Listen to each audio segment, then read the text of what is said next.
ఆరాధించుదుము. దేవుడు ఆత్మ కనుక ఆయనను ఆరాధించువారు ఆత్మతోనూ సత్యముతోనూ ఆరాధింపవలెను. మన తండ్రి అయిన దేవుని నుండి ప్రభు అయిన యేసుక్రీస్తు నుండి కృపా సమాధానములు మీకు కలుగును గాక. ఇది యెహోవా ఏర్పాటు చేసిన దినము, దీని యందు మనము ఉత్సవించి సంతోషించుము. ఓ ప్రభువా, మా పెదవులు తెరువుము.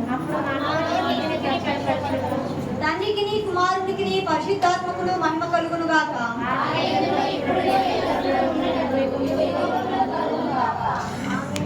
తండ్రివైన దేవా, నీ శక్తి వల్లను జ్ఞానము వల్లను సమస్తమును సృష్టించినందుకును నీ కుమారుని మా రక్షకునిగా ఇచ్చుట వల్ల లోకమును ఎంతో ప్రేమించినావని రుజువుపరిచినందుకును నిన్ను స్తుతించుచున్నాము.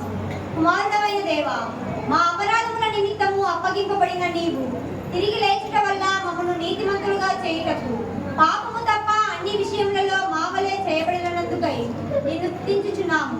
పరిశుద్ధాత్ముడవైన దేవా, సత్యమంతటిలోనికి నడిపించి మా హృదయములలో దేవుని ప్రేమను కుమ్మరించినందుకై నిన్ను స్తుతించుచున్నాము.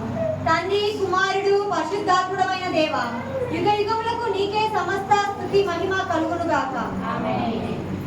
పాపపు ఒప్పుకొలుపు పిలుపు వాక్యమును విందుము. నేను లేచి నా తండ్రి యొద్దకు వెళ్ళి, తండ్రి, నేను పరలోకమునకు విరోధముగాను నీ ఎదుటను పాపము చేసి తిని ఇక మీదట నీ కుమారుడని అనిపించుకున్నటకు యోగ్యుడను కాను.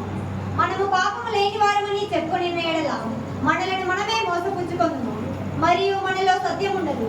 మన పాపములను మనము ఒప్పుకొని ఎడల ఆయన నమ్మదగిన వాడును నీతిమంతుడును కనుక మన పాపములను క్షమించి సమస్త దుర్నీతి నుండి మనలను పవిత్రులుగా చేయండి.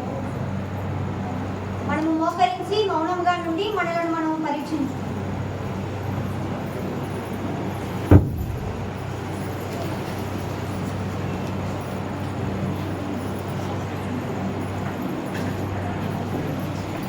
సర్వశక్తి గల దేవుని ఎదుట మన పాపములను వినయముతో ఒప్పుకొను. అందరము కలిసి వినయ ప్రార్థన చెప్పుకుందాం. సర్వశక్తియు మిక్కిలి కనికరము గల తండ్రి, తప్పిపోయిన గొర్రెవలే మేము నీ మార్గములు తప్పి తిరిగి తిని మా హృదయముల ఆలోచనలను ఆశలను మిక్కిలి అనుసరించితిమి. ఈ పరిశుద్ధమైన ఆజ్ఞలను మీరితిమి. మేము చేయవలసినవి చేయక చేయరానివి చేసితిమి. మాలో క్షేమము ఏమీయూ లేదు.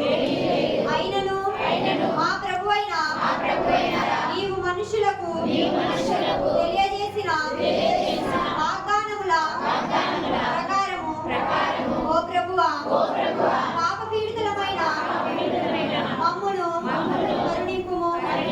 ఓ దేవా, తమ తప్పిదములను ఒప్పుకొని వారిని గాయము, పశ్చాత్తాపడు వారిని తిరిగి చేర్చుకొనుము. మరియు మిక్కిలి కనికరము గల తండ్రి, ఈ పరిశుద్ధ నామమునకు మహిమ కలుగులాగున మేమిక భక్తి నీతి సుబుద్ధులతో జీవించలాగున ఆయన నిమిత్తము దయచేయము. ఆమేన్. సర్వశక్తియు కనికరము గల దేవుడు మన సమస్త పాపములను క్షమించి వాని నుండి మనలను విడుదల చేసి మన నడతను దిద్దుకొనుటకు తగిన సమయం దయచేసి పరిశుద్ధాత్మ యొక్క కృపయు ఆదరణయు మనకు అనుగ్రహించునుగాక. ఆమేన్.